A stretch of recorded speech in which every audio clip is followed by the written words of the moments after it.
நீங்கள் அறியாதிருக்கிற ஒருவர் உங்கள் நடுவில் நிற்கிறார். ஆம், அன்பு சகோதர சகோதரி தேவ பிள்ளைகளே, நீங்கள் அறியாதிருக்கிற நபர் உங்கள் நடுவில் இருக்கிறதை நீங்கள் உணராதிருக்கிறீர்கள்.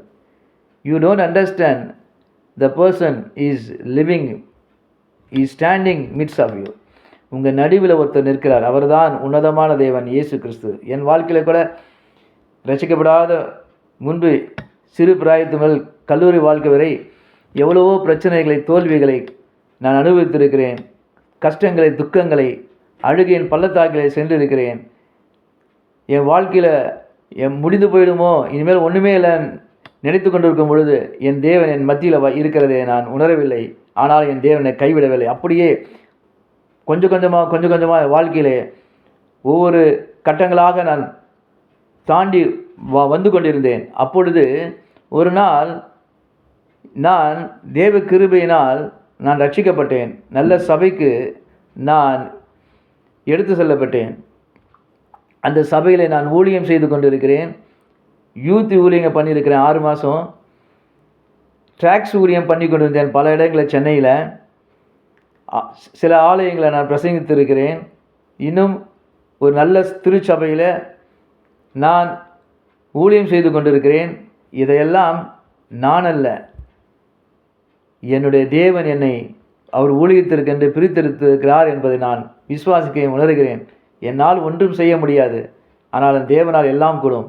ஆம், அவர் என்னை ஒரு நாள், நான் இந்த ஊழியத்திற்கு வர்றதுக்கு முன்னாடி மேகஸ்தம்பமாக வந்து எனக்கு அவர் காட்சி கொடுத்திருக்கிறார், விஷன்ஸை கொடுத்திருக்கிறார். அப்போது உணரவில்லை, என்னவென்றே தெரியவில்லை. இன்னொரு நாள் ஏசப்பாவோட கர்த்தருடைய அழுகையின் குமரல் சத்தத்தை கேட்டு நான் நொறுங்கி போனேன். நான் கீழ்ப்படியவில்லை.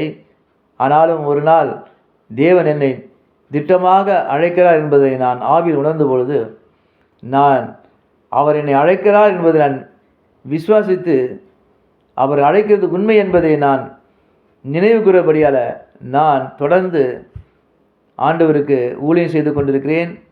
இந்த லிவிங் மிராக்கிள் மினிஸ்ட்ரி என்ற பெயரை ஆண்டவர் கொடுத்தார். அந்த பெயர் மூலமாக ஊழியம் செய்து கொண்டிருக்கிறேன்.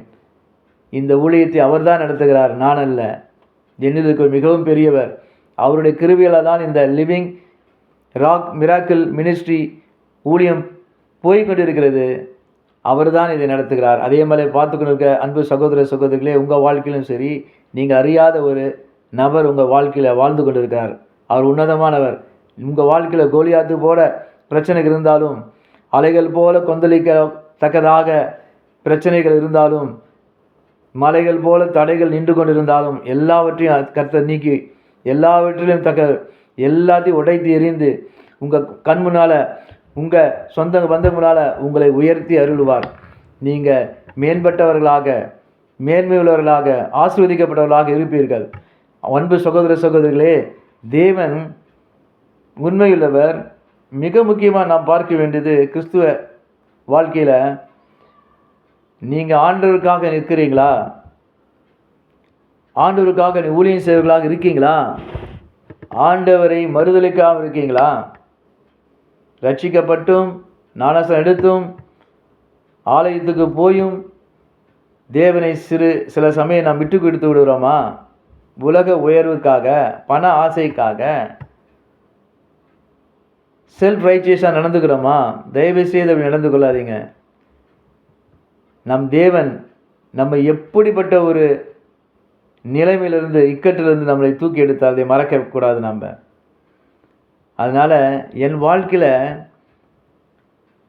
ரட்சிக்கப்படாத போது எவ்வளோ துன்பங்கள், கஷ்டங்கள், டிப்ரெஷன் ஆகிற ஸ்டேட்டுக்கு நான் போனேன். ஆனால் தேவன் என்னை வெட்கப்படுத்தலை. தேவன் எனக்கு நல்ல படிப்பை கொடுத்தார். மாஸ்டர் ஆஃப் சோஷியல் ஒர்க் படித்து அதற்கு பிறகும் சில டிகிரிஸை கொடுத்தார். சில என்ஜிஓஸில் நான் ஒர்க் பண்ணி கொண்டிருந்தேன்.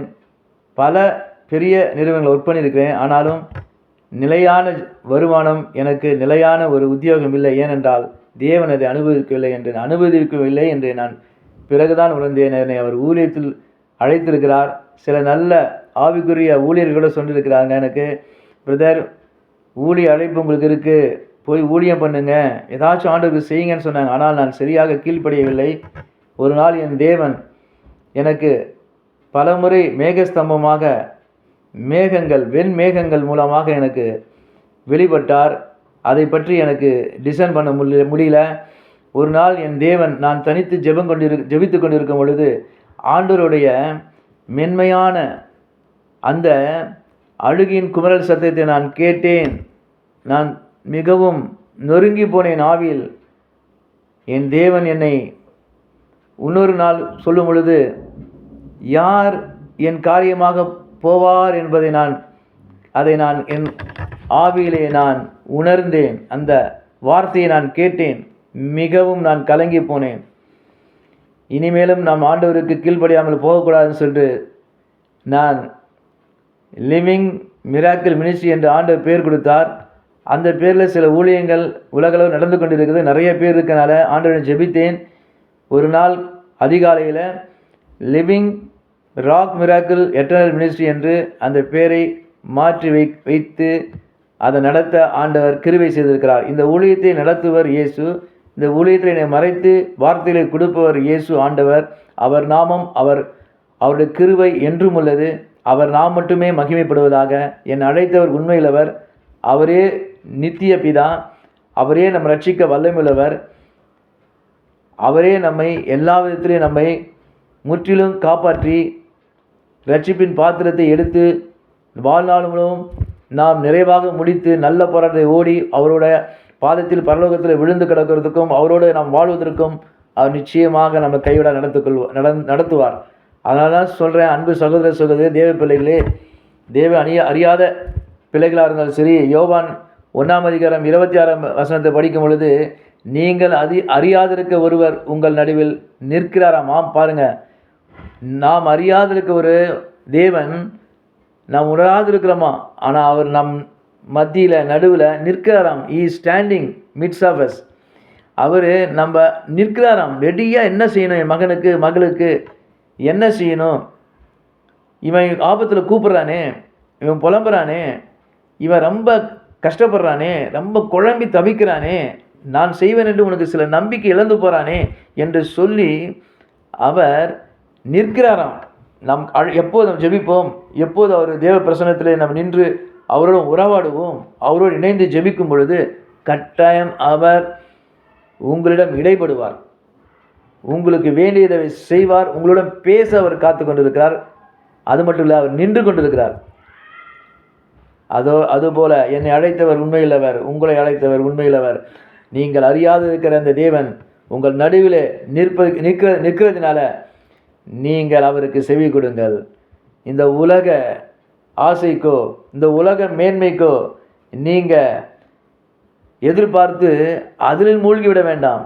உங்களுக்கு அவரிடம் செல்லும் பொழுது, அவர் உங்கள் மத்தியில் வாசம் பண்ணும்போது, நின்று உங்களுக்கு ஜெபத்துக்கு பதில் கொடுக்கும்போது, உங்கள் வாழ்க்கையில் வர வேண்டிய மேன்மை, இந்த உலகப்பூர்வமான மக்கள் மத்தியில் நீங்கள் தலை நிமிர்ந்து இருக்கிறதுக்கு அவர் வழி நடத்துவார். மனிதன் அல்ல, அதிகாரி அல்ல, நம்மை தாங்குகிற ஏந்துகிற அந்த அருமையான பரமபிதா, அன்பின் தேவன், கர்த்தராகிய இயேசு கிறிஸ்து நமக்காக அவர் சிலுவையில் மரித்து அடக்கம் என்று 3 நாள் உயிரில் எழுந்தாரே. எதற்காக? நாம் நல்லபடி வாழ்வதற்காக, ரட்சிக்கப்படுவதற்காக. இந்த ரட்சிப்பின் பாத்திரத்திலே நாம் கரை இல்லாதபடி வாழும்படியாக அவர் நம்மை குறித்திருக்கிறார். அவர் நம்மை மறக்க மாட்டார். உங்கள் மத்தியில் அவர், நீங்கள் அறியாதிருக்கீங்க, அவர் வாசம் பண்ணுறார். நீங்கள் உணராதிருக்கீங்க, அவர் அங்கே நின்று கொண்டிருக்கிறார். நீங்கள் அறியாதிருக்க ஒருவர் உங்கள் நடுவில் நிற்கிறார். அதை உணருங்க. கண்களை முழுவதும் ஜெபம் செய்வோம். அன்பின் பரலோக பிதாவே, வல்லமையுள்ள பிதாவே, நித்திய பிதாவே, தம்மை மறைத்து கொண்டிருக்கும் தேவனே, அன்பானவரே, இதை பார்த்து கொண்டிருக்க அன்பு சகோதர தேவ பிள்ளைகள், தேவன் அறியாத எதர்ச்சியாக சகோதர உலக பார்த்து கொண்டிருந்தாலும் சரி, அவர்களையும் ஆசீர்வதிங்கப்பா. எல்லாரையும் உங்கள் சட்டை நிழலில் நீங்கள் அணைத்து கொள்ளுங்கப்பா. அவங்க உபத்திரவத்தின் மத்தியில் நீங்கள் வாசம் பண்ணுங்கப்பா. அவங்களுடைய சேலஞ்சில் நீங்கள் இருந்து அவர்களாம் நீக்கி அவங்க வாழ்க்கையில் கோலியாத்து போல தோன்றுகிற எப்படிப்பட்ட ஆண்டவரே இயேசப்பா மலை போல காரியங்கள் இருந்தாலும் அவைகளை உடைத்து போடுங்கப்பா. அவங்க வாழ்க்கையில் கொந்தளிக்கிற அலைகள் போல போராட்டங்களை அது ஒன்றுமில்லை சொல்லி அமைதாருன்னு சொல்லி அவங்க வாழ்க்கையில் அவங்க வெட்கத்துக்கு இரட்டத்தான பலனை கொடுங்கப்பா. ஆம் தகப்பனே, நாங்கள் விசுவாசிக்கிற தேவன், நாங்கள் அறியாது இருக்கிற தேவன் எங்கள் மத்தியில் நின்று கொண்டிருக்கிறீர். இந்த ஜெபத்தை கேட்டு எங்கள் பதில் கொடுத்ததுக்காக ஸ்தோத்திரம். நித்திய பிதாவே, உங்கள் கொடான கொடை ஸ்தோத்திரம். நன்றி தகப்பனே. இயேசு கிறிஸ்து நாமத்தில் இந்த ஜெபத்தை கேட்டீர். இந்த திருவசனங்களையும் இந்த சாட்சிகளையும் கேட்டீர். கேட்ட ஒவ்வொருத்தரும் ஆசீர்வதிங்க, வாழ்த்துங்கப்பா. அவங்க தேவையை சொன்னீங்க. என்னையும் வழிநடத்துங்க. உங்கள் ஊழியத்தை ஆசீர்வதிங்க, காத்துக்கொள்ளுங்க. இயேசு நாமத்தில் நல்ல பிதாவே, ஆமேன். Praise the Lord.